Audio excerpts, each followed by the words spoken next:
South ఇండియాలోనే అతి తక్కువ ధరలకి రత్నాలను అందించే ఏకైక సంస్థ 6JVR. అమరావతికి వెళ్ళేటువంటి రహదారులపైన ఆంధ్రప్రదేశ్ ప్రభుత్వం ఫోకస్ పెట్టింది. ఎందుకంటే గతంలో జరిగిన తప్పిదం మరోసారి గనక పునరావృతం అయితే లేనిపోని సమస్యలు సృష్టించేటువంటి పరిస్థితి వస్తుంది. కాబట్టి పరిష్కార మార్గాలే లక్ష్యంగా ఏపీ సర్కార్ కసరత్తు చేస్తుంది.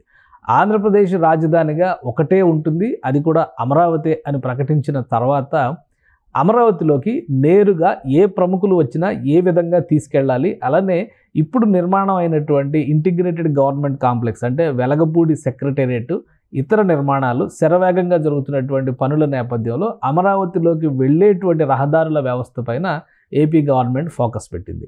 రాబోయేటువంటి రోజుల్లో కార్యాలయాలు కూడా అక్కడి నుంచి ఆపరేట్ చేసేటువంటి అవకాశం ఉంటుంది. కాబట్టి సామాన్య ప్రజానీకం కూడా వెళ్ళాలంటే ఎంత మెరుగైన రవాణా మార్గాలు ఉంటే అంత మంచిదనేటువంటి ఆలోచన చేస్తున్నారు. ఈ క్రమంలోనే కరకట్ట రోడ్డు విస్తరణ పనుల్ని ఆంధ్రప్రదేశ్ ప్రభుత్వం చేపట్టబోతోంది అతి త్వరలో. రెండు ప్రధానమైనటువంటి ప్రత్యామ్నాయ మార్గాల్ని ఆంధ్రప్రదేశ్ ప్రభుత్వం డిసైడ్ చేసింది. అందులో ఒకటేంటంటే సమస్యలు సృష్టించినప్పుడు సమస్యల్లోంచి పరిష్కారాలు తెచ్చుకోవాలి అని చంద్రబాబు నాయుడు ఏపీ సీఎం పదే పదే చెబుతూ ఉంటారు. కాబట్టి అదే తరహాలో అమరావతికి సంబంధించి ఇన్నర్ రింగ్ రోడ్డుని కానీ ఔటర్ రింగ్ రోడ్డుకు సంబంధించినటువంటి పనులు కానీ ఏవి గత ప్రభుత్వం చేపట్టలేదు.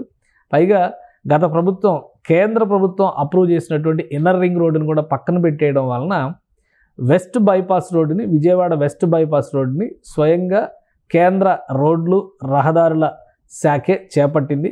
నేషనల్ హైవే అథారిటీస్ ఆధ్వర్యంలో చేపట్టినటువంటి ఈ నిర్మాణానికి ప్రత్యేకంగా కాంట్రాక్టర్ని అంటే 4 ప్యాకేజీలుగా విభజించి 3 సంస్థలకు ఈ కాంట్రాక్టులు అప్పగించింది. ఈ కాంట్రాక్టులకి సంబంధించినటువంటి పనులు జరుగుతున్నాయి. ఒక సైడు 95% పనులు పూర్తయితే మరొక సైడు 70% వరకు పనులు పూర్తయినటువంటి పరిస్థితి. అందులో ప్రధానమైనటువంటి అంకం విజయవాడ కృష్ణా నది పైన రాకపోకలకు సంబంధించి 3వ బ్యారేజ్ నిర్మాణం పూర్తయింది. వాస్తవానికి ప్రస్తుతం ప్రకాశం బ్యారేజ్, ఆ తర్వాత కనకదుర్గ వారధి, ఇవి రెండే కృష్ణానది పైన రాకపోకలకు ఉన్నటువంటి మార్గాలు. ఇప్పుడు ప్రకాశం బ్యారేజ్ ఎగువన తొలి బ్యారేజ్ కింద దీన్ని చెప్పాల్సి ఉంటుంది. వెస్ట్ బైపాస్ రోడ్డుకు సంబంధించినటువంటి ఆనకట్ట ప్రకాశం బ్యారేజ్కి ఎగువన అందుబాటులోకి వస్తున్నటువంటి నేపథ్యంలో ఏప్రిల్ 7వ తేదీన ఈ ప్రాజెక్టుని ఈ బ్యారేజ్ని ప్రారంభించాలి అనేటువంటి ఆలోచనతో ఆంధ్రప్రదేశ్ ప్రభుత్వం కసరత్తు చేస్తున్నట్టుగా తెలుస్తుంది. ఇది ఓపెన్ అయితే గన్నవరం ఎయిర్పోర్ట్లో దిగినటువంటి ప్రముఖులు ఎవరినైనా కానీ నేరుగా ఈ బైపాస్ రోడ్డు నుంచి అంటే చిన్న అవుటుపల్లి దగ్గర నుంచి ఈ బైపాస్ రోడ్డు మీదుగా వెంకటపాలెం వెంకటేశ్వర స్వామి ఆలయం నిర్మాణం జరిగి ఉంది ప్రస్తుతం. ఆ ఆలయానికి ఎగువ ప్రాంతంలోనే ఈ బ్రిడ్జికి సంబంధించినటువంటి పనులు పూర్తయి ల్యాండింగ్ అవుతుంది. అంటే డైరెక్ట్గా అమరావతిలోకి ఎంటర్ అయ్యేటువంటి ప్రధాన మార్గంగా దాన్ని ఆంధ్రప్రదేశ్ ప్రభుత్వం గుర్తించాలనేటువంటి ఆలోచన చేస్తుంది. ఏప్రిల్ మాసంలోగా దీన్ని ప్రారంభించడానికి ప్రయత్నిస్తుంది. ఇక రెండవ ముఖ్యమైనటువంటి అంశం కరకట్ట రోడ్డుని 4 లైన్ల రహదారిగా విస్తరించాలని ఏపీ సర్కార్ ప్రాథమికంగా నిర్ధారించింది. వాస్తవానికి గతంలో జగన్మోహన్ రెడ్డి ప్రభుత్వం కూడా 2023-24 చివరిలో ఎలక్షన్స్ జరగడానికి కొన్ని నెలల ముందర కరకట్ట రోడ్డుని 2 లైన్ల రహదారిగా విస్తరించేందుకు నిర్ణయం చేశారు. దానికి సంబంధించినటువంటి శిలాఫలకం కూడా వేశారు. కానీ పనులు మాత్రం మొదలు కాలేదు. కరకట్ట రోడ్డు ప్రస్తుత పరిస్థితి కనుక గమనించి చూస్తే రాకపోకలకి ఇది అత్యంత ఇబ్బందికరమైనటువంటి రహదారి. అంటే ఈ రోడ్డులో 2 వాహనాలు పక్కపక్కనే వెళ్ళడానికి కూడా అవకాశం ఉండదు.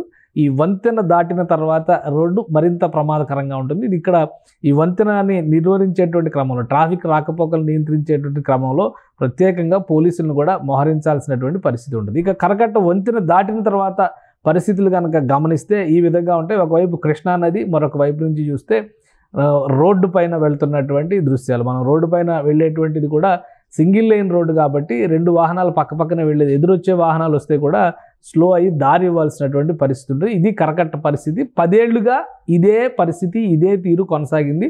అప్పట్లో సీఎంగా చంద్రబాబు నాయుడు అదే ప్రాంతంలో నివాసం ఉన్నప్పటికీ, విపక్ష నేతగా అక్కడే నివాసం ఉన్నప్పటికీ కూడా ఈ రోడ్డు విస్తరణ పనులు మాత్రం అడుగు కూడా ముందుకు పడలేదు. దానికి కారణం ప్రధానంగా కేసులు వేసినటువంటి పరిస్థితి. చాలామంది భూసేకరణకు సహకరించినటువంటి పరిస్థితిలో ఉండడం, దానికి కేసులు వేయడం, న్యాయపరమైనటువంటి చిక్కుముడుల నేపథ్యంలో ఈ రోడ్డు విస్తరణ సాధ్యం కాలేదు. ప్రస్తుతం ఉన్నటువంటి పరిస్థితుల్లో పూర్తి స్థాయిలో రోడ్డు విస్తరణకు సంబంధించి కేవలం 10 ఎకరాల భూమి మాత్రమే సేకరించాల్సిన పరిస్థితి ఉందని ఏపీ మున్సిపల్ శాఖ మంత్రి నారాయణ గారు తెలుపుతున్నారు. అదేవిధంగా ఇప్పటికే ఈ ప్రాంతంలో ప్రభుత్వ ఆధీనంలో ఉన్నటువంటి భూములు అదనంగా సేకరించాల్సిన అవసరం లేకుండా నిర్మాణ ప్రక్రియను ఏ విధంగా ముందుకు తీసుకెళ్లాలనేటువంటి అంశం పైన కూడా చర్చలు జరిగినాయి. ఈ నేపథ్యంలో కేవలం 10 ఎకరాల భూముల్ని సేకరిస్తే ఇక్కడ 4 వరుసల రహదారిని నిర్మించి నేరుగా సీడ్ యాక్సిస్ రోడ్డుకి కలిపే విధంగా చర్యలు తీసుకోవచ్చు అనేటువంటి ఒక కన్క్లూజన్కి అధికారులు వచ్చారు. ఈ నేపథ్యంలో రేపు రాబోయేటువంటి రోజుల్లో అంటే ఒక 15 రోజుల్లోనే దీనికి సంబంధించినటువంటి ఫైనల్ డెసిషన్ రాగానే టెండర్ల ప్రక్రియకి వెళ్లాల్సిందిగా అధికారుల్ని ఆదేశించినట్టు తెలుస్తుంది. సో టెండర్లకి చేయాల్సినటువంటి ప్రాసెస్ మొత్తం పైన కూడా ప్రస్తుత కసరత్తు జరుగుతుంది. Final meeting AP CM Chandrababu నాయుడుతో మరొక మీటింగ్ పెండింగ్లో ఉంది. ఆ మీటింగ్లో డెసిషన్ అయిన వెంటనే కరకట్ట రోడ్డుని 4 లేన్ల రహదారిగా విస్తరించేందుకు కావాల్సినటువంటి చర్యల్ని ఏపీ ప్రభుత్వం తీసుకోబోతుంది. ఒకవేళ ఈ రహదారి కనుక 4 లేన్ల రహదారిగా విస్తరిస్తే ఖచ్చితంగా రాకపోకలకు సంబంధించి చాలా కీలకమైనటువంటి పరిణామం కింద మనం చూడాల్సి ఉంటుంది. ప్రకాశం బ్యారేజ్ దిగిన వెంటనే నేరుగా అమరావతిలోకి వెళ్ళేటువంటి ఒక ప్రధానమైనటువంటి రహదారి ఇక్కడ విస్తరించినట్టుగా మనం చూడాల్సి ఉంటుంది. ఒకసారి ఈ మ్యాప్లో చూస్తే కనుక కరకట్ట రోడ్డు పరిస్థితిని అర్థం చేసుకోవచ్చు. ఇటువైపు సీడ్ యాక్సిస్ రోడ్డు, అలానే ఇటు ఎగువన కరకట్ట రోడ్డు, ఈ రెండింటి మధ్యలోనే ఇక్కడ కీలకమైనటువంటి కొన్ని అంశాలు. ఇక్కడ 25 ఎకరాల భూమిని కేటాయించి తిరుమల తిరుపతి దేవస్థానానికి సంబంధించినటువంటి ఆలయాన్ని నిర్మించారు. ఈ ప్రాంతం దాటిన వెంటనే ఈ ప్రాంతానికి కొంచెం ఎగువనే ఈ కృష్ణా బ్యారేజ్ కూడా అక్కడ కనెక్ట్ అవుతుంది. అమరావతి సీడ్ యాక్సిస్ రోడ్డు పైనుంచి ఫ్లైఓవర్ రూపంలో అక్కడ ల్యాండ్ అవుతుంది. సో ఈ 2 అంశాలని దృష్టిలో ఉంచుకుని రాష్ట్ర ప్రభుత్వం వీలైనంత వేగంగా ప్రస్తుత స్థితి ఇది. ఇక్కడ చూస్తే ఈ నిర్మాణంలో ఉన్నది ఇదంతా కూడా ఆలయానికి సంబంధించిన నిర్మాణం. ఇది సీడ్ యాక్సిస్ రోడ్డు ఇటు పక్కన కనిపిస్తున్నది, దీనికి యువతల పక్కన కనిపిస్తుంది కరకట్ట రోడ్డు. సో ఈ కరకట్ట రోడ్డు నిర్మాణం కనుక పూర్తయితే ఖచ్చితంగా అడ్వాంటేజ్ ఉంటుందనేటువంటి ఆలోచన చేస్తుంది. ఇది మోడల్ ప్లాన్స్లో కూడా గతంలో 4 లేన్ రహదారినే కరకట్ట రోడ్డుకు సంబంధించి ఏపీ గవర్నమెంట్ డిజైన్ చేసింది. ఇప్పుడు ఈ 4 లేన్ రహదారి అంటే జగన్మోహన్ రెడ్డి ప్రభుత్వ హయాంలో కేవలం ఇది 2 వరుసల రహదారిగా చేస్తే సరిపోతుందనేటువంటి ఆలోచన చేశారు. అయితే అమరావతి మాత్రమే రాజధానిగా ఉంటుంది. అమరావతికి అన్ని వైపుల నుంచి కూడా యాక్సెసిబిలిటీ ఇవ్వాలి. అటు గుంటూరు వైపు నుంచి కూడా మరొక మార్గాన్ని చూస్తున్నారు. ఎందుకంటే చిన్నకాకాని సమీపంలో ఈ సీడ్ యాక్సిస్ రోడ్డుకి ఈ కరకట్ట పై నుంచి వెళ్ళేటువంటి రోడ్లతో సంబంధం లేకుండా వెస్ట్ బైపాస్ రోడ్ అక్కడ కనెక్ట్ అవుతుంది. కాబట్టి అక్కడ ఉన్నటువంటి E5, N15 ఇటువంటి రహదారులన్నింటినీ కూడా నేషనల్ హైవే కనెక్ట్ అయ్యే విధంగా ప్రణాళికలను రూపొందిస్తారు. అంటే ఇప్పుడు 3 వైపుల నుంచి అమరావతిలోకి వెళ్ళేటువంటి మార్గాలు ఓపెన్ అయ్యేటువంటి అవకాశం ఉంటుంది. ఒకటి కృష్ణా బ్యారేజ్ నుంచి వచ్చేటువంటి మార్గంలో నేరుగా అమరావతిలోకి ల్యాండ్ అయ్యే వాహనాలు, రెండోది ప్రకాశం బ్యారేజ్ దిగువ నుంచి కరకట్ట రోడ్డు విస్తరణ తర్వాత నేరుగా అమరావతిలోకి వెళ్ళేటువంటి మార్గం,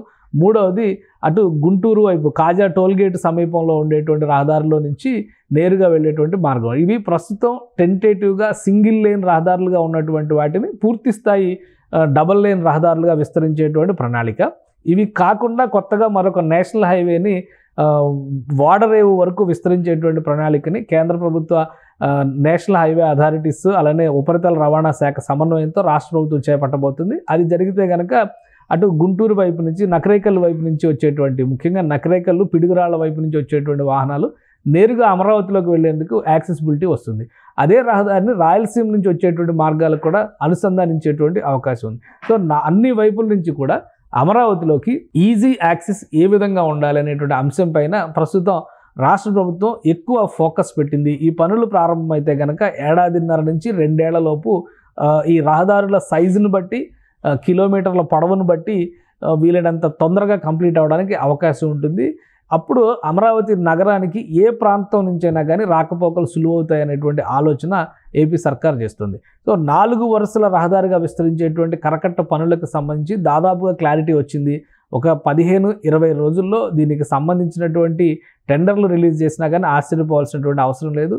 అలానే నిర్మాణ గడువుకు సంబంధించి కూడా 2 దశలుగా దీన్ని చేపట్టేటువంటి అవకాశం ఉంది. ముందుగా ప్రకాశం బ్యారేజ్ దగ్గర వచ్చేటువంటి తాడేపల్లి దగ్గర నుంచి కనెక్ట్ అయ్యేటువంటి ప్రధాన రహదారికి అనుసంధానించడం దగ్గర నుంచి సీడ్ యాక్సిస్ రోడ్డు వరకు వెళ్ళేటువంటి మార్గం ఒక ప్యాకేజ్ అయితే, అక్కడి నుంచి ముందుకు తీసుకెళ్లేటువంటి మార్గం ఇంకోటి. ఎందుకంటే ఈ రహదారి ఇక్కడ మొదలయ్యి నేరుగా అమరావతి దేవస్థానం వరకు వెళ్ళేటువంటి రహదారి ఇది. సో ఆ మార్గంలో విస్తరించాల్సినటువంటి పరిస్థితుల్లో అక్కడ ఉండేటువంటి అవసరాలను బట్టి ఎంత దూరం వరకు విస్తరించాలి ఈ రహదారిని, ఎంత దూరం వరకు 4 లేన్ రహదారిగా ఉంచాలి, మిగతా చోట్ల డబల్ లేన్ రహదారిగా ఎంతవరకు ఉంచాలనే అంశం పైన కూడా ప్రత్యేక అధ్యయనం చేయాల్సిందిగా ఏపీ సీఎం ఇప్పటికే అధికారులని ఆదేశించారు. కాబట్టి మొదటి విడతగా నిర్మాణం జరగబోయేటువంటి అంశానికి సంబంధించినటువంటి క్లారిటీ మాత్రం 15-20 రోజుల్లో వస్తుంది. దానిపైన టెండర్లు కూడా వీలైనంత వేగంగా రిలీజ్ చేసేందుకు ఏపీ CRDA కసరత్తు చేస్తోంది. సుమన్ టీవీలో మీ పర్సనల్ అండ్ బిజినెస్ ప్రమోషన్స్ కోసం కింది నెంబర్కి కాంటాక్ట్ చేయండి.